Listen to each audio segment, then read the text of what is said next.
Hello students. Today in this video we will learn about a computer program. A computer program is a step-by-step instructions that directs the computer to do the task you want it to do and produce the results you want. Okay. ഒരു computer സിസ്റ്റത്തിനെ ഒരു task ചെയ്യിക്കുക, ഒരു കാര്യം ചെയ്യിപ്പിക്കാൻ എന്ത് വേണം? കുറെ step by step instructions കൊടുക്കണം.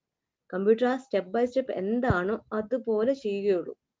And we need the results what we want. We should know what is our input and we should know what should be our output. And we should provide how to do this through a sequence of steps. The program is just a sequence of steps for making the computer to do a task that we want it to do. Okay. And produce results that we want. നമുക്ക് result അറിയാം, ഇൻപുട്ടും അറിയാം. അത് ചെയ്യിപ്പിക്കാനുള്ള വിധവും പറഞ്ഞു കൊടുക്കണം. എന്നിട്ട് അത് ചെയ്യിക്കുക എന്നുള്ളതാണ് പ്രോഗ്രാം കൊണ്ട് ഉദ്ദേശിക്കുന്നത്. See, there are two terms. One is computer planning and purpose of programming. Computer planning involves multiple steps including identification of the problem, selection of the desired outcomes, assessment of available resources, implementation and evaluation of the program. ആ 5 ingredients നമുക്ക് next സ്ലൈഡിൽ പഠിക്കാം. Okay. ഒരു programme plan ചെയ്യാൻ എങ്ങനെയാ? there will be set of steps. എന്താണ് problem എന്ന് ആദ്യം ഐഡന്റിഫൈ ചെയ്യണം. എന്തൊക്കെയാണ് ഔട്ട്കം വരേണ്ടത്, എന്തൊക്കെയാണ് റിസൾട്ട് എന്ന് അറിയണം. നമുക്ക് എന്തെല്ലാം അവൈലബിൾ റിസോഴ്സ് ഉണ്ട്, കമ്പ്യൂട്ടർ സിസ്റ്റം ഉണ്ട്, ഇൻപുട്ട് എന്താ, ഔട്ട്പുട്ട് എന്താ, എല്ലാം നമ്മൾ അറിയണം. എന്നിട്ട് അത് ഇംപ്ലിമെന്റ് ചെയ്യണം. എന്നിട്ട് അവസാനം ഈ പ്രോഗ്രാം ഇവാലുവേറ്റ് ചെയ്യണം. That is known as a planning of a program. Okay. The purpose of programming is to find a sequence of instructions that will automate the performance of the task. That means നേരത്തെ പറഞ്ഞ കാര്യങ്ങൾ തന്നെ കുറെ step by step instructions കൊടുക്കുകയാണെങ്കിൽ അത് ഉപയോഗിച്ച് automatic ആയിട്ട് ഒരു ടാസ്ക് പെർഫോം ചെയ്യാൻ പറ്റുക. That can be complex as an operating system or it can be simple problems. Now see the 5 main ingredients of a programming process. ഒരു പ്രോഗ്രാമിംഗ് പ്രോസസ്സിന്റെ 5 മെയിൻ കാര്യങ്ങളാണുള്ളത്. ഒന്ന്, first you have to define the problem. Okay, define the problem. It consists of identifying what you know and what you want to obtain. നമ്മൾ problem എന്താ define ചെയ്യുന്നത്? ഒരു simple problem എടുക്കാം, add 2 numbers. അപ്പൊ നമ്മുടെ input എന്താ? Numbers ആണ് input അല്ലെ? Add 2 numbers. നമുക്ക് കിട്ടുന്നത് c is equal to a plus b എന്നുള്ളതാണ്. അപ്പോൾ അതിന്റെ ഇൻപുട്ട് വെച്ചാൽ എയും ബിയും ആണ് അതിന്റെ ഇൻപുട്ട്. ഓക്കെ. ഔട്ട്പുട്ട് എന്താ? c, that is a plus b. ഇത്രയേ ഉള്ളൂ. എന്താണ് പ്രോബ്ലം എന്ന് ഐഡന്റിഫൈ ചെയ്യുക. നമുക്ക് എന്തറിയാം? നമുക്ക് എയും ബിയും അറിയാം. എയും ബി അറിയണമെങ്കിൽ മാത്രമാണ് a plus b കണ്ടുപിടിക്കാൻ പറ്റുള്ളൂ. അപ്പൊ എയും ബിയും ആണ് നമ്മുടെ input or given data. And നമ്മൾ കണ്ടുപിടിക്കുന്നത് c is equal to a plus b. അപ്പോൾ c ആണ് output. That is what you want to obtain. ഇത്രയുള്ള പ്രോബ്ലം ഡിഫൈൻ ചെയ്യാന്നുള്ള ക്ലിയർ ആയിട്ട് അതിനെ ഡിഫൈൻ ചെയ്യുക. നമുക്ക് എന്തറിയാം, നമുക്ക് എന്ത് വേണം. That is known as defining a problem. Next is planning a solutions. ഈ പ്രോഗ്രാം സൊല്യൂഷൻ പ്ലാൻ ചെയ്യുന്നതിന് പല രീതിയിൽ നമുക്ക് എഴുതി വെക്കണം. നമുക്കത് സീക്വൻസ് ഓഫ് സ്റ്റെപ്സ് റൈറ്റ് ചെയ്യണം. There are basically 2 common ways of planning a solution. They are drawing a flowchart and writing algorithm. നമ്മൾ രണ്ടും എന്താണെന്നുള്ള ഇനി സബ്സിക്വന്റ് സ്ലൈഡിൽ പഠിക്കും. We should know how to write an algorithm or how to draw a flowchart. Algorithm തന്നെ pseudo കോഡിൽ എഴുതാം. Code means programming ലാംഗ്വേജിന്റെ കോഡിനാണ് code എന്ന് പറയുന്നത്. അത് കറക്റ്റ് കോഡായിരിക്കില്ല, കുറച്ച് നമ്മുടെ വെർഷനിൽ തിരിച്ചെഴുതുന്നതിനാണ് സ്യൂഡോ കോഡ് എന്ന് പറയുന്നത്. ഓക്കെ. ഇങ്ങനെയാണ് ഒരു സൊല്യൂഷൻ പ്ലാൻ ചെയ്യുന്നത്. നമുക്ക് അറിയാം c is equal to a plus b കണ്ടുപിടിക്കണമെങ്കിൽ അതിന് എന്തെല്ലാം കിട്ടണം? എയും ബിയും അറിയണം, എ റീഡ് ചെയ്യണം, ബി റീഡ് ചെയ്യണം, c equal to a plus b കണ്ടുപിടിക്കണം, അതിന്റെ c പ്രിന്റ് ചെയ്യണം. ഇതാണ് എന്റെ അൽഗോരിതം എന്ന് പറയുന്നത്. ഓക്കെ. നെക്സ്റ്റ് ഇസ് കോഡിന്റെ പ്രോഗ്രാം. അൽഗോരിതം എഴുതുന്നത് എങ്ങനെയാണ്? അൽഗോരിതം ഇംഗ്ലീഷ് ലാംഗ്വേജിലാണ് എഴുതുന്നത്. ഇംഗ്ലീഷ് ലാംഗ്വേജിൽ ക്ലിയർ കട്ട് സ്റ്റെപ്സ് ആയിട്ട് സ്റ്റെപ്പ് 1, സ്റ്റെപ്പ് 2, സ്റ്റെപ്പ് 3, സ്റ്റെപ്പ് 4 അങ്ങനെ സ്റ്റെപ്സ് ആയിട്ട് എഴുതും. ഇല്ലെങ്കിൽ ഫ്ലോ ചാർട്ട് കുറെ സിമ്പിൾസ് ഉപയോഗിച്ച് സെയിം കാര്യങ്ങൾ തന്നെ നമ്മൾ പ്ലാൻ ചെയ്യും. ഇനി എന്ത് വേണം? ഇത് കമ്പ്യൂട്ടർ പ്രോഗ്രാമിന്റെ ഭാഷയിൽ എഴുതണം. We have to code it. We have to write this in a programming language. Okay. ഒരു പ്രോഗ്രാമിംഗ് ലാംഗ്വേജിൽ നമ്മൾ പഠിച്ച കാര്യങ്ങൾ നമ്മൾ എഴുതണം. That is known as coding. That is, you are translating the logic from the flowchart, pseudocode or algorithm into a programming language. That is known as coding. This is the third step. The fourth one is testing the program. നമ്മളിപ്പോൾ എന്തായി, programme ആദ്യം define ചെയ്തു, plan ചെയ്തു, code ചെയ്തു, programme ലാംഗ്വേജിൽ എഴുതി. Programme എഴുതുന്ന code computer run ചെയ്യാൻ പറ്റും. അപ്പോൾ കമ്പ്യൂട്ടർ റൺ ചെയ്ത് നമുക്ക് കുറച്ച് ഔട്ട്പുട്ടുകൾ തരും. ഇനി എന്ത് ചെയ്യണം, നമ്മൾ വേണ്ട ഔട്ട്പുട്ട് തന്നെയാണ് കിട്ടിയെന്ന് സ്വന്തമായി ടെസ്റ്റ് ചെയ്യണം. നേരത്തെ പറഞ്ഞ അതേ പ്രോബ്ലം എന്താണ്, C equal to A plus B ആണ് നമ്മൾ കണ്ടുപിടിക്കുന്നത്. എയുടെ വാല്യൂ 2 കൊടുത്തു, ബിയുടെ വാല്യൂ 3 കൊടുത്തു. കിട്ടുന്ന ഔട്ട്പുട്ട് എന്താ, നമുക്കറിയാം 2 + 3 = 5 ആണ്. 5 കിട്ടണം. കമ്പ്യൂട്ടർ ചിലപ്പോൾ 6 ആയിരിക്കും കിട്ടിയിട്ടുണ്ടാവുക. നമുക്ക് അംഗീകരിക്കാൻ പറ്റുമോ? That is known as testing. That is we should know what the output is. നമുക്ക് കുറെ നോൺ ഔട്ട്പുട്ട് നമ്മൾ അറിയണം, എന്നിട്ടാണ് കമ്പ്യൂട്ടറുകൾ ചെയ്യിപ്പിക്കുന്നത്. ശരിയാണോ ശരിയാണോ ശരിയാണോ. അപ്പോൾ കുറെ എണ്ണം ശരിയാണെങ്കിൽ എന്താണ്, ഇനിയുള്ള എല്ലാ പിന്നെ നോക്കണ്ട, നമ്മൾ പോസിബിൾ ഇൻപുട്സ് എല്ലാം കൊടുത്തിട്ട് പോസിബിൾ ഔട്ട്പുട്ട്സ് എല്ലാം ശരിയാണോ ചെക്ക് ചെയ്യണം. ചെക്ക് ചെയ്ത് ഓക്കെ ആണെങ്കിൽ എന്താ, ഇനിയുള്ള എല്ലാ പ്രോഗ്രാമും എല്ലാ ക്വസ്റ്റ്യൻസിനും കമ്പ്യൂട്ടർ സ്വന്തമായിട്ട് ഉത്തരം കണ്ടുപിടിക്കാൻ പറ്റും. We have proven it. That is known as testing. Testing is a way to correct the mistakes. Okay. A well-designed program can be written correctly the first time. നന്നായിട്ട് എഴുതിയ പ്രോഗ്രാം ഒറ്റയടിക്ക് കറക്റ്റ് ആവുന്നതാണ് വെപ്പ്. പക്ഷെ ഒരിക്കലും അങ്ങനെ സംഭവിക്കില്ല. നമ്മൾ പ്രോഗ്രാം എഴുതുമ്പോൾ ഇഷ്ടം പോലെ മിസ്റ്റേക്സ് ഉണ്ടാവും. There are two common mistakes, syntax and semantics. Syntax വെച്ച് കഴിഞ്ഞാൽ ഓരോ പ്രോഗ്രാമിംഗ് ലാംഗ്വേജിനും ഒരു സെറ്റ് ഓഫ് റൂൾസ് ഉണ്ട്. ആ റൂൾസ് സെറ്റിനാണ് സിൻടാക്സ് മിസ്റ്റേക്സ് എന്ന് പറയുന്നത്. നമുക്കറിയാം, ഇപ്പൊ ഇംഗ്ലീഷ് ഒക്കെ എഴുതുകയാണെങ്കിൽ സബ്ജക്ട് ഒബ്ജക്ട് വെർബ് അങ്ങനെയൊക്കെ ഒരു കോമ്പിനേഷൻ ഉണ്ട്. ആ രീതിയിൽ എഴുതിയാൽ മാത്രമേ കറക്റ്റ് സെന്റൻസ് ആവുള്ളൂ. ഇവൻ മലയാളത്തിലാണെങ്കിലും അതെ, നമ്മൾ എഴുതുന്ന സെന്റൻസ് കറക്റ്റ് ആണെങ്കിൽ കുറെ ഗ്രാമാറ്റിക്കൽ റൂൾസ് ഉണ്ട്. ആ റൂൾസിനാണ് സിൻടാക്സ് എറേഴ്സ് പറയുന്നത്. ആ റൂൾസ് തെറ്റിക്കഴിഞ്ഞാൽ സിൻടാക്സ് എറേഴ്സ് പറയുന്നത്. രണ്ടാമത് സെമാന്റിക്, മീനിങ് തെറ്റിപ്പോവുക. സപ്പോസ് നമ്മുടെ പ്രോഗ്രാം ആഡ് ചെയ്യാനുള്ള പ്രോഗ്രാമാണ്. അപ്പൊ സി = എ + ബി എന്ന് എഴുതണ്ടേ, എ × ബി എന്ന് എഴുതിയാലോ പ്രോഗ്രാം തന്നെ മാറിപ്പോയി. അതിനാണ് സെമാന്റിക്, മീനിങ് മാറുന്ന ലോജിക് എറേഴ്സ് എന്ന് പറയുന്നത്. ഓക്കെ. പ്രോഗ്രാമിൽ മിസ്റ്റേക്ക് ഒന്നും കാണിക്കില്ല, കാരണം പ്ലസ് ആയാലും ഇൻറ്റു ആയാലും കമ്പ്യൂട്ടറിന് മനസ്സിലാവില്ല. കമ്പ്യൂട്ടർ ആയിരിക്കണം ഇൻറ്റു എന്ന് വെച്ച് കഴിഞ്ഞാൽ അത് പ്ലസ് എന്നാണ് വിചാരിക്കുക. അപ്പൊ അത് അങ്ങനത്തെ എറേഴ്സിനാണ് സെമാന്റിക് അഥവാ മീനിങ് വൈസ് എറേഴ്സ് എന്ന് പറയുന്നത്. ഓക്കെ. ഇങ്ങനെ രണ്ട് ഇതിൽ എറേഴ്സ് ഉണ്ടാവാം. ഈ എറേഴ്സ് കറക്റ്റ് ചെയ്യുന്ന ഏത് ഫേസ് വെച്ചിട്ടാ, ടെസ്റ്റിംഗ് ഫേസ് വെച്ചിട്ടാണ് എറേഴ്സിനെ കറക്റ്റ് ചെയ്യുന്നത്. Okay. It is during this phase the program is tested for correctness. Debugging is a term used for error correction. Debugging means detecting, locating, correcting bugs, usually by running the program. Program run ചെയ്ത് അതിൽ വരുന്ന mistakes correct ചെയ്യുന്നതിന് പറയുന്ന ഒരു പേരാണ് debugging. ഈ debugging, bug എന്ന് വെച്ചാൽ അറിയാമോ? ബഗ് എന്ന് വെച്ചാൽ ഒരു എന്താ പറയാ, ഒരു ഒരു ഈയാമ്പാറ്റ എന്ന് പറയാം. ബട്ടർഫ്ലൈ അല്ലാത്ത തരം പാറ്റകൾ, അതാണ് ബഗ്ഗുകൾ ഉദ്ദേശിക്കുന്നത്. ഈയാമ്പാറ്റയ്ക്കാണ് എക്സാമ്പിൾ. എന്തുകൊണ്ടാണ് ഡീബഗ്ഗിങ് എന്ന പേര് വന്നതെന്ന് വെച്ച് കഴിഞ്ഞാൽ, എയർലി കമ്പ്യൂട്ടർ സിസ്റ്റം ഉണ്ടാക്കിയ സമയത്ത് 1940s ആ സമയത്ത് ഹാർഡ്വാർഡിലെ Mark II കമ്പ്യൂട്ടർ കേടുവന്നു. ഒരുപാട് പഴയ കമ്പ്യൂട്ടർ, അത് വർക്ക് ചെയ്യുന്നില്ല. അപ്പോൾ അത് ഓപ്പറേറ്റ് ചെയ്ത എഞ്ചിനീയർ ഗ്രേസ് ഹോപ്പർ എന്നൊരു ലേഡിയാണ്, ഒരു ഫേമസ് സയന്റിസ്റ്റ് ആണ്. അവരത് ഓപ്പൺ ചെയ്ത് നോക്കി, അവരും അവരുടെ ടീമുള്ളവർ ഓപ്പൺ ചെയ്ത് നോക്കിയപ്പോൾ റിലേയുടെ ഉള്ളിൽ ഒരു ബഗ്, ഒരു ഫ്ലൈ, ഈ ബഗ് എന്ന് പറഞ്ഞ സാധനം, മൂത്ത് ഈ ബട്ടർഫ്ലൈ പോലത്തെ സാധനം അവിടെ ചത്ത് കിടപ്പുണ്ടായിരുന്നു. അത് ബ്ലോക്ക് ചെയ്തുകൊണ്ടാണ് സിസ്റ്റം വർക്ക് ചെയ്യാതെ പോകുന്നത്. അതെടുത്ത് കറക്റ്റ് ചെയ്തോടെ കമ്പ്യൂട്ടർ ഓക്കെ. അതിനുശേഷമാണ് ഡീബഗ്ഗിങ്, ബഗിനെ എടുത്തു കളയാന്ന രീതിയിൽ എറർ കറക്ഷന് ഡീബഗ്ഗിങ് എന്നുള്ള പേര് വരാൻ കാര്യം. ഓക്കെ, ഡീബഗ്ഗിങ് ജസ്റ്റ് പറഞ്ഞു എന്നേ ഉള്ളൂ. അപ്പോൾ ദിസ് ഇസ് അബൌട്ട് ടെസ്റ്റിംഗ്. ഇനി ലാസ്റ്റ് കേസ് ആണ് documenting the program. Documentation is a written detailed description of a programming cycle and specific facts about the program. അപ്പോൾ നമ്മൾ പ്രോഗ്രാം എഴുതുമ്പോൾ എപ്പോഴും ഡോക്യുമെന്റ് ചെയ്യണം. നമ്മളിപ്പോൾ ഉപയോഗിക്കുന്ന പ്രോഗ്രാം നമ്മൾ എഴുതുന്നതല്ല, നമ്മൾ എഴുതുന്ന പ്രോഗ്രാം ചിലപ്പോൾ വേറെ ആരെങ്കിലും ഉപയോഗിക്കുന്നത്. നമ്മളെപ്പോഴും പ്രോഗ്രാം എഴുതുമ്പോൾ അത് വേറെ ആർക്ക് വായിച്ചാലും മനസ്സിലാവണം എന്ന രീതിയിൽ വേണം പ്രോഗ്രാം എഴുതാൻ.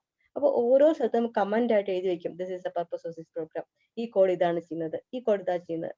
നിങ്ങൾ സോഫ്റ്റ്വെയർ ഇൻസ്റ്റാൾ ചെയ്യുമ്പോൾ കാണാം, ടോപ്പിലായിട്ട് എഴുതിയിട്ടുണ്ടാവും, ഇതാണ് എന്റെ വർക്ക്, ഇങ്ങനെയാണ് പ്രോഗ്രാം വർക്ക് ചെയ്യുന്നത്, ഇങ്ങനെയാണ് എന്റെ ചെയ്യേണ്ടത്, ദിസ് ഇസ് റിക്വയർമെന്റ്സ്, അങ്ങനെ കുറച്ച് കമന്റ്സ് എഴുതി വെച്ചിട്ടുണ്ടാവും. That is non documentation. There should be A proper documentation. നമ്മളൊരു എക്യുപ്മെന്റ് വാങ്ങിച്ചു, അതിന്റെ കൂടെ റീഡിംഗ് മാനുവൽ ഉണ്ടാവും അല്ലേ, അത് വായിച്ചു നോക്കി നമുക്ക് അറിയാം എന്താണ് ചെയ്യേണ്ടത് എന്നുള്ളത് അറിയാം. അതേപോലെ ഒരു പ്രോഗ്രാം എന്താണ് ചെയ്യുന്നത് എഴുതുന്ന റിട്ടൺ ഡിസ്ക്രിപ്ഷൻ ആണ് ഡോക്യുമെന്റേഷൻ. ഡോക്യുമെന്റേഷൻ വായിച്ചു കഴിഞ്ഞാൽ ഈ പ്രോഗ്രാം എന്താ ചെയ്യണം എന്നുള്ളത് എല്ലാവർക്കും മനസ്സിലാവും. അപ്പോൾ നമ്മൾ പ്രോപ്പർ ആയിട്ട് ഒരു കമ്പ്യൂട്ടർ പ്രോഗ്രാം ഡോക്യുമെന്റ് ചെയ്യണം. These are the main 5 ingredients of a programming process. We'll just go through once again. One is defining the problem. Problem define ചെയ്യുക, എന്താണ് പ്രോബ്ലം ചെയ്യേണ്ടത് ക്ലിയർ ആയിട്ട് മനസ്സിലാവുക. നമുക്ക് മനസ്സിലായാലേ നമുക്ക് കമ്പ്യൂട്ടർ മനസ്സിലാക്കി കൊടുക്കാൻ പറ്റൂ. ശരിയല്ലേ? നമുക്ക് നന്നായിട്ട് അറിയുന്ന കാര്യങ്ങൾ നമുക്ക് മറ്റൊരാൾക്ക് പറഞ്ഞു കൊടുക്കാൻ പറ്റുള്ളൂ. കമ്പ്യൂട്ടർ പറഞ്ഞു കൊടുത്ത കാര്യങ്ങൾ മാത്രമേ കമ്പ്യൂട്ടർ ചെയ്യാൻ പറ്റുള്ളൂ. നമ്മളിപ്പോൾ കമ്പ്യൂട്ടർ ചെയ്യുന്ന എല്ലാ കാര്യങ്ങളും ആരെങ്കിലും ഒരാൾ പറഞ്ഞു കൊടുത്തിട്ടുള്ളവയാണ്, അല്ല സ്വന്തമായി ചെയ്യുന്നതേ അല്ല. Okay, first you have to define the problem, then you have to plan the solutions. Solutions are planned using നമ്മൾ ഡിസൈൻ വരയ്ക്കില്ലേ, ഒരു വീട് ഉണ്ടാക്കണം, വീടിന്റെ ഡിസൈൻ വരയ്ക്കില്ലേ, ഡ്രോയിങ്ങിൽ വരയ്ക്കില്ലേ, ആ സ്പേസ് ആണ് പ്ലാനിങ് ദ സൊല്യൂഷൻസ്. ഓക്കെ, നമ്മൾ ഫ്ലോ ചാർട്ടോ അൽഗോരിതം ഉപയോഗിച്ചിട്ട് എങ്ങനെ സോൾവ് ചെയ്യാൻ തീരുമാനിക്കും. എന്നിട്ട് ഈ സോൾവ് ചെയ്യാൻ സംഭവം എന്താ, ആക്ച്വലി കോഡ് ചെയ്യും. വീട് കെട്ടുന്ന പോലെ തന്നെ, വീട് ഇഷ്ടിക വെച്ച് കെട്ടുന്ന പോലെയാണ് കോഡിങ്. ഓക്കെ, അത് ആക്ച്വലി പ്രോഗ്രാമിംഗ് ലാംഗ്വേജിലേക്ക് കൺവേർട്ട് ചെയ്യും. ഈ പ്രോഗ്രാമിംഗ് ലാംഗ്വേജിൽ കൺവേർട്ട് ചെയ്യുന്നത് കമ്പ്യൂട്ടർ മനസ്സിലാവും, അതിനത് എക്സിക്യൂട്ട് ചെയ്യാൻ പറ്റും. എക്സിക്യൂട്ട് ചെയ്ത് കഴിയുമ്പോൾ എന്ത് വേണം, അതിനകത്ത് റിസൾട്ട് കിട്ടും. അടുത്ത ഫേസിലാണ് റിസൾട്ട് കറക്റ്റ് ആണോ അല്ലയോ നോക്കുക. റിസൾട്ട് കിട്ടി, ഇനി റിസൾട്ട് ടെസ്റ്റ് ചെയ്യുക. റിസൾട്ട് ടെസ്റ്റ് ചെയ്യാൻ എന്ത് വേണം, നമുക്ക് കുറെ ഇൻപുട്ടും കുറെ ഔട്ട്പുട്ടും നമുക്ക് അറിയണം. ഞാൻ നേരത്തെ പറഞ്ഞാൽ 2, 3, 5 നമുക്ക് അറിയണം, എന്നാലേ കമ്പ്യൂട്ടർ ചെയ്യുന്നത് ശരിയാണെന്ന് നോക്കുള്ളൂ. നമ്മൾ ചെറിയ കുട്ടികളെ കാര്യം ചെയ്യുമ്പോൾ അത് കറക്റ്റ് ചെയ്ത് കൊടുക്കില്ലേ, ഇങ്ങനെയല്ല ഇങ്ങനെയാണ്, ഇങ്ങനെ വേണം പറയാൻ കറക്റ്റ് ചെയ്ത് കൊടുക്കില്ലേ. അതാണ് ടെസ്റ്റിംഗ് ഫേസ്. അപ്പൊ കുറെ കറക്ഷൻസ് കഴിയുമ്പോൾ നമുക്കറിയാം, ഇനി കുട്ടി തന്നെ ചെയ്തോളൂ, ഇനി കറക്റ്റ് ചെയ്യാനൊന്നുമില്ല. ആ രീതിയിലായി കഴിഞ്ഞാൽ ടെസ്റ്റിംഗ് ഈസ് ഓവർ. ലാസ്റ്റ് ഈ ചെയ്ത കാര്യങ്ങളൊക്കെ എഴുതി വെക്കുക, that is known as documentation. These are the 5 main ingredients in a programming process. Okay. Now see what is an algorithm. Algorithm ഏത് ഫേസിലാണ് വരുന്നത്, സെക്കൻഡ് ഫേസിൽ പ്ലാനിങ് ദ സൊല്യൂഷൻസിലാണ് അൽഗോരിതം വരുന്നത്. Okay, what is an algorithm? It is a step-by-step procedure which defines a set of instructions to be executed in a certain order to get the desired output. Step by steps ആണ്. ഓരോ step by step ഇന്ന ചെറിയ ചെറിയ കാര്യങ്ങളായിട്ട്. നമുക്ക് വലിയൊരു problem അറിയാം, നമുക്ക് നമ്മുടെ വലിയൊരു പ്രോബ്ലം ഉണ്ട്. ആ പ്രോബ്ലത്തിനെ പല പല ടാസ്കായി ഡിവൈഡ് ചെയ്യുക, എന്നിട്ട് അതിനെ പ്രയോറിറ്റൈസ് ചെയ്യുക, ഓരോ സ്റ്റെപ്പായിട്ട് എഴുതി വെക്കുക. അത് അൽഗോരിതമായി കഴിഞ്ഞു. Okay, it's a finite set of steps that must be followed to solve any problem. Okay, ഫൈനൈറ്റിന്റെ അർത്ഥം എന്താ, ലിമിറ്റഡ് നമ്പർ ആയിരിക്കും, നമുക്ക് ഇൻഫിനിറ്റ്ലി മെനി നമുക്ക് പറയാൻ പറ്റില്ല. It should be we have to stop it at some time. ചിലപ്പോൾ കുറച്ച് സമയം എടുക്കാം, പക്ഷെ അത് തീരണം. ഫൈനൈറ്റ് നമ്പർ ഓഫ് സ്റ്റെപ്സ് മാത്രമേ പറ്റുള്ളൂ. Infinitely many steps it's not possible in the case of algorithm. Algorithm is generally developed before actual coding is done. Actual coding സഹായിക്കുന്ന ഒന്നാണ് അൽഗോരിതം. കോഡിംഗ് ആയിട്ട് അൽഗോരിതത്തിന്റെ ആവശ്യമില്ല. കോഡിംഗ് മുമ്പായിട്ട് എഴുതുന്ന ഡിസൈൻ ഫേസ് ആണ് അൽഗോരിതം എന്ന് പറയുന്നത്. It is written using English like language, so that it is easy to understand even by non-programmers. ആർക്കും കണ്ടാൽ മനസ്സിലാവണം ഇതാണ് ഇവിടെ ചെയ്യുന്നതെന്നുള്ള മനസ്സിലാവണം. Algorithms are generally created independent of any language, any programming language, any underlying programming language. Okay, underline this is programming language.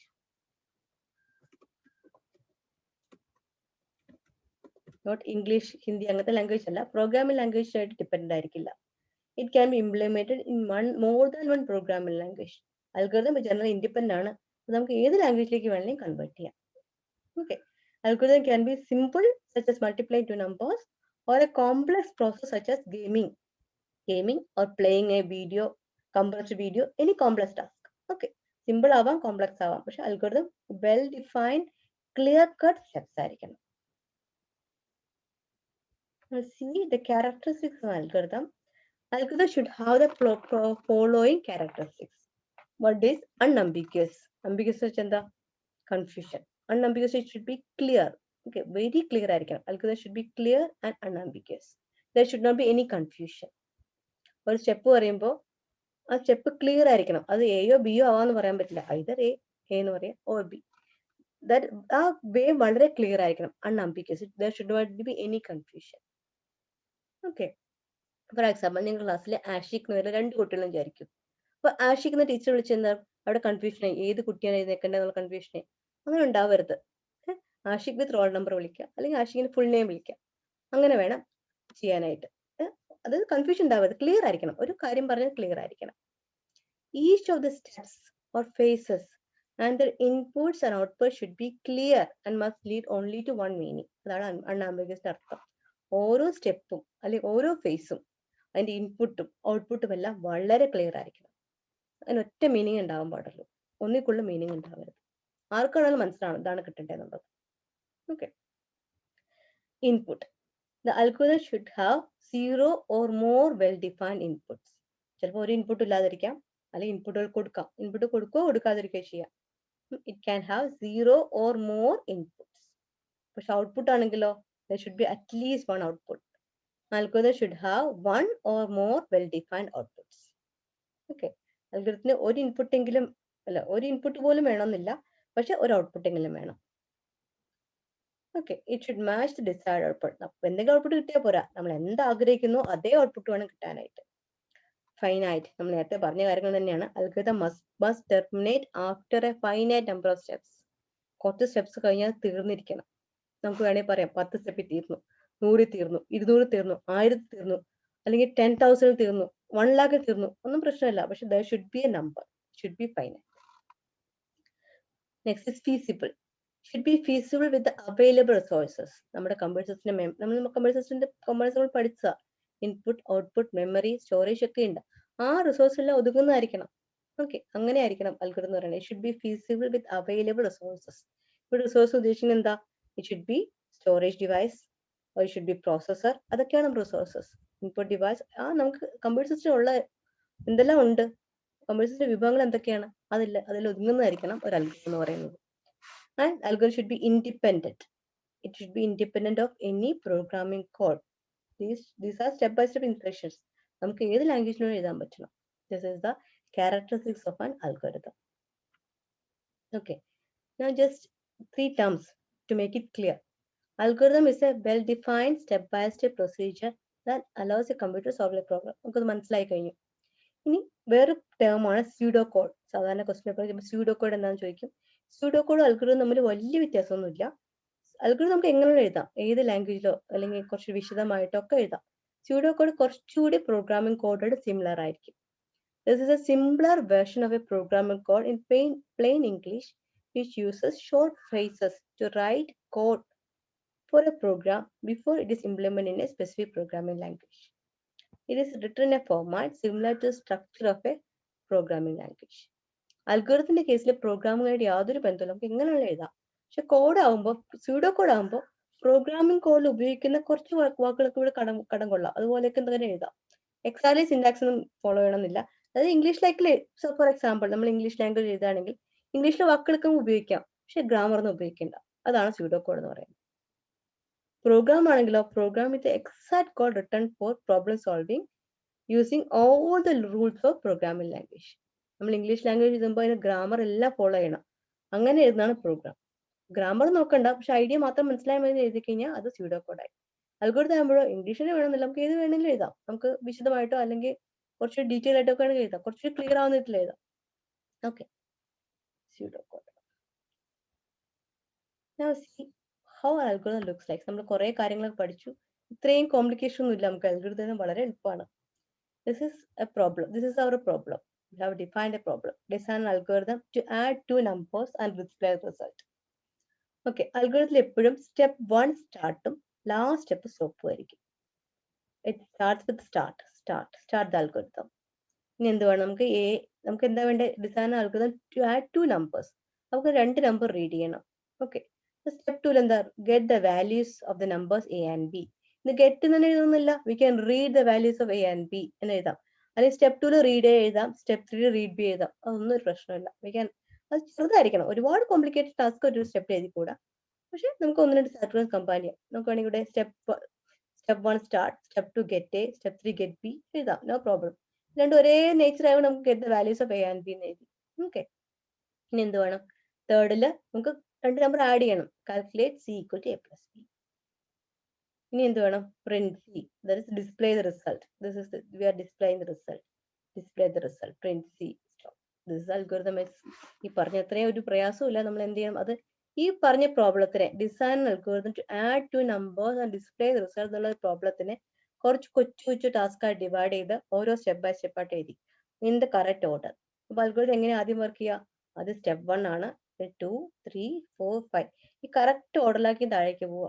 നമ്മൾ start കഴിഞ്ഞ step 1 start, go to step 2 എന്ന് എഴുതണ്ട, സ്റ്റെപ്പ് 2 ഗോ ടു സ്റ്റെപ്പ് 3 എഴുതണ്ട, ഇവിടെ go to step 4 എഴുതണ്ട. കാരണം ഓട്ടോമാറ്റിക്കായിട്ട് 1 കഴിഞ്ഞ 2, 2 കഴിഞ്ഞ 3, 3 കഴിഞ്ഞ 4, 4 കഴിഞ്ഞ 5 അങ്ങനെയാണ് വരിക. ഇനി നമുക്ക് വേണമെങ്കിൽ പെട്ടെന്ന് നമുക്ക് ഇവിടെ നിന്ന് വേണമെങ്കിൽ അവസാനത്തേക്ക് പോവാം. Get the values of A and B, go to step 5. അപ്പോൾ ഓട്ടോമാറ്റിക് ഇവിടെ വരും, സ്റ്റോപ്പ് ചെയ്യും. ഓക്കെ. ഫോർ എക്സാമ്പിൾ നമുക്കിവിടെ അൽഗോരിതം ആഡ് 2 പോസിറ്റീവ് നമ്പേഴ്സ് ആ കൊടുക്കുന്നതെന്ന് വിചാരിക്കും. 2 നമ്പേഴ്സ് അല്ല, we are just changing the program to read 2 positive numbers. അപ്പോൾ നമുക്ക് എന്ത് ചെയ്യണം, നമുക്ക് get the value, step 2 get the values of A and B എന്ന് കൊടുക്കാം. Step 3 if A and B are negative go to stop. ഇനി ചെയ്യണ്ട. Okay. A and B positive ആണെങ്കിൽ മാത്രം ചെയ്താൽ മതി. അങ്ങനെയാണെങ്കിൽ കണ്ടീഷൻ വേണം ഇവിടെ ആഡ് ചെയ്യുകയൊക്കെ ചെയ്യാം. Okay, we can change the algorithm. ഞാനത് എഴുതി കാണിക്കാം. നമുക്ക് എന്താ ഈ ക്വസ്റ്റ്യൻസ് മനസ്സിലായല്ലോ?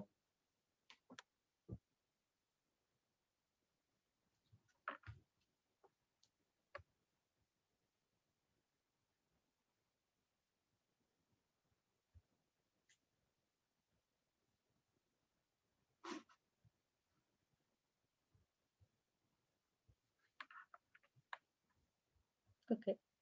Now just change, add 2 positive numbers. Question ചെറിയ ചേഞ്ച്, add 2 positive numbers ആണ് റെഡി ചെയ്യുന്നത്.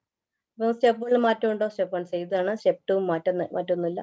കാൽക്കുലേറ്റ് ചെയ്യുന്ന എന്തെങ്കിലും പോസിറ്റീവ് ആണ് മാത്രം കാൽക്കുലേറ്റ് ചെയ്താൽ മതി. അപ്പൊ സ്റ്റെപ്പ് 3 നമ്മൾ എന്ത് ചെയ്യണം? Step 3 if a and b is negative go to step 5. അപ്പോൾ സ്റ്റെപ്പ് ആഡ് ചെയ്തു. സ്റ്റെപ്പ് 3 എന്താ? if a and b is negative, a and b r ആണ്. if a and b are negative go to step 5. Step 5 stop ചെയ്തു. Negative ആണ് ചെയ്യാൻ പറഞ്ഞിട്ടില്ല, positive numbers മാത്രമേ ചെയ്യാൻ പറഞ്ഞിട്ടുള്ളൂ. ഇനി എന്ത് വേണം? സ്റ്റെപ്പ് 3 കഴിഞ്ഞത് സ്റ്റെപ്പ് 4 ആവും. Step 4 calculate A plus B, കാരണം ഇവിടെ എയും പോസിറ്റീവ് ആണ്. Step 5 print C. സ്റ്റെപ്പ് 6 ആണ്, അപ്പൊ നമുക്ക് ഇവിടെ സ്റ്റെപ്പ് 6 വേണം കൊടുക്കാം. Is algorithm clear? We are adding 2 positive numbers. Negative ഒന്നും ചെയ്യുന്നില്ല.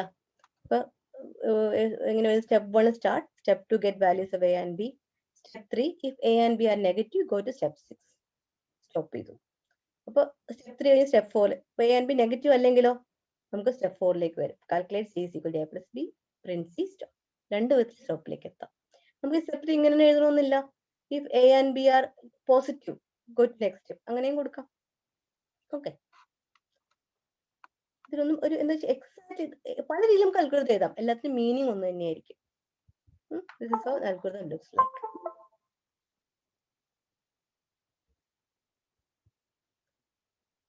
Now next program is design algorithm, find the largest of two numbers a and b and display the result. രണ്ട് number largest കണ്ടുപിടിക്കുക, result display ചെയ്യുക. എങ്ങനെ വരും?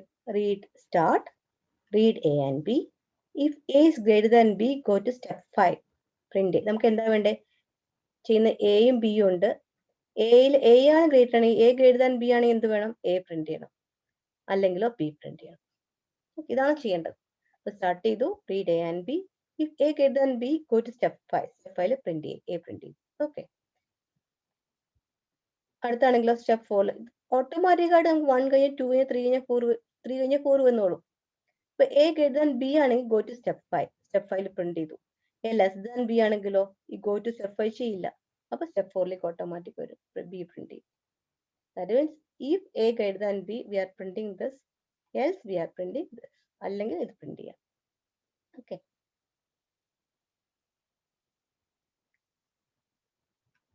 Just take some of the cases. A, B. എയുടെ value 5 ആണ്, ബിയുടെ value 3 ആണ്. So that the algorithm is clear to you. Read A and B. നമ്മൾ 5ഉം 3ഉം റീഡ് ചെയ്തു. സ്റ്റെപ്പ് 3 എത്തി. സ്റ്റെപ്പ് 3 എന്താ ചെയ്തേക്കുന്നത്? എ ഗ്രേറ്റർ ദാൻ ബി ആണോ നോക്കി. ആണല്ലോ. 5 ഗ്രേറ്റർ ദാൻ 3 ആണ്. യെസ്. അപ്പൊ എന്ത് വേണം? Go to step 5. Step 5 print A, that is we are printing 5. ഇപ്പൊ സ്റ്റെപ്പ് 5 കഴിഞ്ഞാൽ സ്റ്റെപ്പ് 6 ഒന്ന് സ്റ്റോപ്പ് ചെയ്തു. Answer is over. ഇനി ഞാൻ വേറെ നമ്പർ എഴുതാണ്. This number be 9. അപ്പൊ എന്ത് വേണം? 5 ഗ്രേറ്റർ ദാൻ 9 ആണോ നോക്കി. ഇവിടെ വരെ ഓക്കെ അല്ല. അപ്പൊ സ്റ്റെപ്പ് 5 പോകുന്നില്ല. അപ്പൊ എന്ത് വേണം? സ്റ്റെപ്പ് 4 പോകുന്നത്. സ്റ്റെപ്പ് 4 എന്താ? Print B. പ്രിന്റ് ബി എന്താ? 9 പ്രിന്റ് ചെയ്യും. We are printing 9. ഇനി ഗോ ടു സ്റ്റെപ്പ് 6 കൊടുത്തു. സ്റ്റെപ്പ് 6 സ്റ്റോപ്പ് ചെയ്തു. ഓക്കെ, ഇത് കൊടുത്തില്ല എന്ന് വിചാരിക്കും, എന്ത് സംഭവിക്കും? നമ്മൾ പ്രിന്റ് 9 ചെയ്യും, വീണ്ടും പ്രിന്റ് A കൊടുത്തിട്ടുണ്ട്, ഓട്ടോമാറ്റിക് ഇങ്ങോട്ട് വരില്ലേ, B കഴിഞ്ഞാൽ പിന്നെ Aയിലേക്ക് വരും അല്ലെ, 4 കഴിഞ്ഞാൽ 5ലേക്ക് വരും. ഇപ്പൊ പ്രിന്റ് 9ഉം വരും, പ്രിന്റ് 5ഉം വരും. ഇത് അവോയ്ഡ് ചെയ്യാനാണ് നമ്മൾ ഇവിടെ കഴിഞ്ഞ് ഗോ ടു സ്റ്റെപ്പ് 6 കൊടുത്തേക്കുന്നത്. It clear? നമ്മൾ അൽഗോരിതം എഴുതിയിട്ട് 1-2 എക്സാം ആയിട്ട് ചെയ്ത് നോക്കാം, ഉദ്ദേശിക്കുന്ന പോലെ വരുന്നുണ്ടോ എന്ന് നോക്കാം. അങ്ങനെയാണെങ്കിൽ അൽഗോരിതം കറക്റ്റ് ആയിരിക്കും. Okay,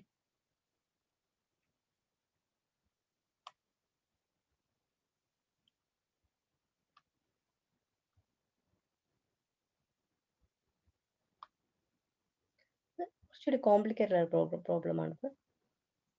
Find the number of years, weeks and days in a given number which is given in days. Ignore leap year.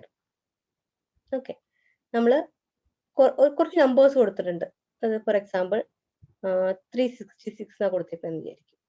ഇതിലെത്ര, ഇതിന് 365 1 year 1 day എന്നാണ് റിസൾട്ട് കിട്ടേണ്ടത്. ദാറ്റ് ഈസ് അവർ പ്രോഗ്രാം എസ്. 66 കൊടുക്കുന്നത് വിചാരിക്കും. ഇവിടെ എത്ര വന്നു, 2 മന്ത് ഉണ്ട് അല്ലേ, 2 മന്ത് ആകുമ്പോൾ 2 × 30 68 6 days ഉണ്ട്. ഇങ്ങനെയാണ് ഔട്ട്പുട്ട് വരേണ്ടത്. ഒരു നമ്പർ എടുക്കാം, 12. ഒരു മന്ത് പോലും ഇല്ല, അപ്പൊ നമുക്ക് എന്ത് വേണം, 12 days കിട്ടും. 31 ആണെങ്കിലോ 1 month 1 day. ഇതാണ് ഉത്തരം കിട്ടേണ്ടത്. 765 ഇതാണെങ്കിലോ 365ന് 1 day, ഇപ്പൊ 2 ഇയർ വരും. 2 ഇയർ മൈനസ് എത്ര, ബാക്കി എത്ര വരും, 2 ഇയേഴ്സ് വരും. ഓക്കെ, നമ്മൾ ചെയ്തു നോക്കാം. പ്രോഗ്രാം ചെയ്യേണ്ടത് ആദ്യമേ സ്റ്റാർട്ട് ചെയ്ത റീഡ് നമ്പർ, എത്ര ഇയർ ഉണ്ടെന്ന് എങ്ങനെ അറിയാം, ആ നമ്പറിനെ 364 ഡിവൈഡ് ചെയ്യുക, will get number of years. Okay, നമ്മൾ ആദ്യമേ എടുത്ത എക്സാമ്പിൾ എടുക്കാം. 366നെ 365 ഡിവൈഡ് ചെയ്യും. ഡിവൈഡ് ചെയ്യുമ്പോൾ പരിപൂർണമായി പോകണം മാത്രമേ കിട്ടുള്ളൂ. ദാറ്റ് ഇസ് 1 കിട്ടും. 1 point something ആണ്, ബട്ട് നമുക്ക് ഇവിടെ ഇൻഡിജർ ഡിവിഷൻ ആണ്, അല്ലെങ്കിൽ ഇൻഡിജർ എടുക്കുക. Actually this is pseudo code. കണ്ടോ, this is pseudo code. Algorithm ആകുമ്പോൾ കുറച്ചുകൂടി വിശദമായിട്ട് എഴുതാം. Year equal to integer part of number divide by 365. അപ്പൊ നമുക്ക് 366 ഡിവൈഡ് ബൈ 365 എന്ത് കിട്ടും, 1 എന്ന് കിട്ടും. ഓക്കെ, അപ്പൊ ഇയർ ഈക്വൽ ടു 1 എന്ന് കിട്ടി. ഇനി എന്ത് വേണം, നമുക്ക് ബാക്കിയുള്ള കണ്ടുപിടിക്കണം. ഈ 366നെ ബാക്കി റിമൈനിങ് എത്രയുണ്ട്, നമുക്ക് 360 ഡിവൈഡ് ചെയ്താൽ മതി. സോറി, റിമൈൻഡർ എടുത്താൽ take the remainder. This is same as take remainder when number is divided by 365. ഇതാണ് പെർസെൻറ്റേജ് കൊണ്ട് ഉദ്ദേശിക്കുന്നത്. 366നെ 361 ഡിവൈഡ് ചെയ്യുമ്പോൾ എന്ത് റിമൈൻഡർ വരിക, ഒരെണ്ണം കംപ്ലീറ്റ് ആയിട്ട് പോകും, ബാക്കി 1 ഉണ്ട്. സോ നമ്പർ ഈക്വൽ ടു 1 എന്ന് കിട്ടും. 1/30 എന്താ, 1/1ൽ 30 പോവില്ല, അപ്പോൾ 0 എന്ന് കിട്ടും. പെർസെൻറ്റേജ് എടുത്താലോ is again 0. This again 1. Days of days equal to 1 എന്ന് കിട്ടും. ഓക്കെ, പ്രോഗ്രാം ഒന്നുകൂടി വിശദമായി പറയാം. ഈ ഇതിൽ നോക്കി കുറച്ച് അൽഗോരിതമിക് സ്ട്രക്ചറിലേക്ക് മാറി, ഇത് കുറെ സിമ്പിൾസ് മാത്രമേ ഉപയോഗിച്ചിട്ടുള്ളൂ. സ്റ്റാർട്ട്, റീഡ് നമ്പർ, ഇവിടെ year equal number divide by 365. ഇത് ശരിക്കും എഴുതുമ്പോൾ എങ്ങനെ എഴുതണ്ടേ, നേരത്തെ എഴുതി take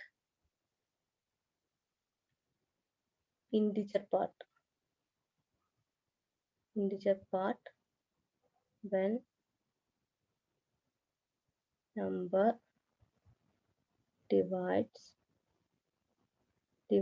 by 365. That's what is division. ഈ ഓപ്പറേറ്റർ ഉദ്ദേശിച്ചത് അതാണ്. This is percentage. Percentage stands for mode operator. Remainder. Okay, ഇതാണ് മനസ്സിലാക്കേണ്ടത്. ഇത് എടുക്കുമ്പോൾ integer division ആണ്. This is remainder. This is more like code. Code word similar ആണ്. Actually, this is not complete algorithm. This is similar to pseudocode. Program code ന് similar ആയിട്ട് നമ്മൾ എഴുതുന്നത്. നിങ്ങൾക്ക് എഴുതുമ്പോൾ ഏത് വേണമെങ്കിലും എഴുതാം. Whichever is easy for you. Okay. നമുക്കൊന്നുകൂടി എടുക്കാം. I'm just taking year is equal to 3. Sorry. Number is equal to 366. Same number. Year എന്താ വരിക? Year equal to 366 divided by 365. ഇപ്പൊ ഇൻഡിജർ ഡിവിഷൻ മാത്രമേ എടുക്കുള്ളൂ. പി ആർ ഈക്വൽ ടു 1 കിട്ടും. കാരണം ഒരെണ്ണാലേ മുഴുവനായിട്ട് പോവുള്ളൂ. ഇനി നമ്പർ എന്താ? Number equal to number percentage 365. ഈ 366നെ 361 ഡിവൈഡ് ചെയ്യുമ്പോൾ എന്താണ് റിമൈൻഡർ വരുന്നത്? Remainder is 1. മന്തോ? Month is equal to number by 30. 1 by 30 എന്താ വരിക? 1 divided by 30. പരിപൂർണമായിട്ട് ഒരിക്കൽ പോലും പോവില്ല. ആൻസർ 0. ഇനി അടുത്തതോ? Number is equal to number by number percentage 30. 1% 30. 1നെ 30 കൊണ്ട് ഡിവൈഡ് ചെയ്യുമ്പോൾ കിട്ടുന്ന remainder is again 1. Okay. Days equal to 1. Print year month days. എന്തൊക്കെ പ്രിന്റ് ചെയ്യുക? 1 മന്തത്തെ 0 days. This answer. Okay. Take one more example. Another 66.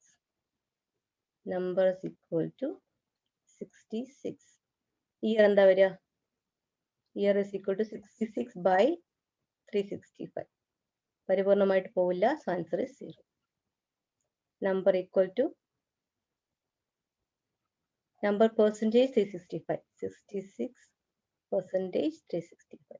66നെ 360 divide ചെയ്യുമ്പോൾ കിട്ടുന്ന reminder പരിപൂർണമായിട്ട് പോവില്ല. Reminder 66ന് വരും. ഓക്കെ. അടുത്ത മന്ത് ആണ്. Month is equal to number by 30. That is 66 divided by 30. 66ൽ 30 എത്ര പ്രാവശ്യം പോകും? 2 തവണ പോകും അല്ലേ? ഓക്കെ. അടുത്ത number is equal to number percentage 30. Number എത്രയാ? 66 ആണ്. പെർസെൻറ്റേജ് 30. 60 ഡിവൈഡ് ചെയ്ത് കിട്ടുന്ന റിമൈൻഡർ 32 60 ആണ്. ബാക്കി 6. Days equal to 6. ആൻസർ എത്ര കിട്ടണേ? നമുക്ക് 0 ഇയർ ആണ്. മന്ത് എത്രയുണ്ട്? 66. സോറി, 2 മാസം 2 മന്ത് ഉണ്ട്. 2 മന്ത് ഉണ്ട്. 6 ഡേയ്സ് ഉണ്ട്. ഓക്കെ. ഒരു എക്സാമ്പിളോട് ചെയ്യാം. Less than, okay, you will take 13 so that others are 0. Read number equal 30 ആണ്. ഇയർ എത്ര വരിക? നമ്പർ ഡിവൈഡഡ് ബൈ 365 പോവില്ല. അപ്പൊ നമ്പറിന്റെ ഇയറിന്റെ വാല്യൂ 0 ആയിരിക്കും. നമ്പർ ഈക്വൽ നമ്പർ പെർസെൻറ്റേജ് 365 13 തന്നെ കിട്ടും. Month equal number divided by 30. 13 by 30 എത്ര വരിക? പൂർണ്ണമായി പോവില്ല. അപ്പൊ 0 ആണ്. നമ്പർ പെർസെൻറ്റേജ് 30 എന്ന് പറയുമ്പോൾ ഇവിടെ 13 തന്നെ വരും. So will get 0 year, 0 month, 13 days. Okay. Take one more example. Let me make 720.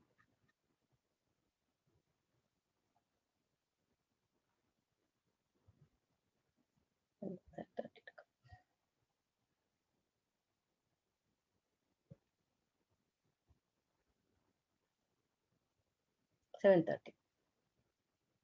Okay, എന്തുകൊണ്ട് 730 എടുത്തേ? 730 divided by 365 എത്ര വരിക? 2 വർഷം ആവില്ലേ?